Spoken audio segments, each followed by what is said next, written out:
Shout out mga brothers idol for today's video. Nandito kami ngayon sa welding shop. Yan si Idol, yung may-ari ng welding shop din. Nandito kami ngayon at magpapakustomize tayo nitong crash guard ng kuha natin.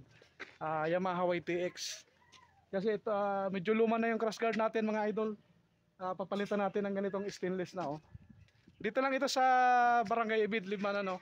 Gumagawa rin sila ng mga tricycle dito oh. Yan oh, gaganda oh.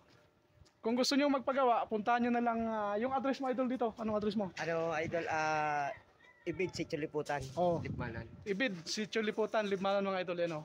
Itong ganitong kuan magkano ang design mo ganito? Oh, puti. Tingnan niyo mga idol, ang ganda oh. Pwede rin kayo pwede rin di ba magpa-customize idol? O pwede rin tayo magpa-customize mga idol pagpapagawa kayo ng tricycle ano. Customize ang design. Ayan oh, ayan oh. Ayan yung mga Ibang kuan design. dito oh. Mga pag-frame pa lang oh. Yo, di ba maganda? Maganda ang design dito ni Idol.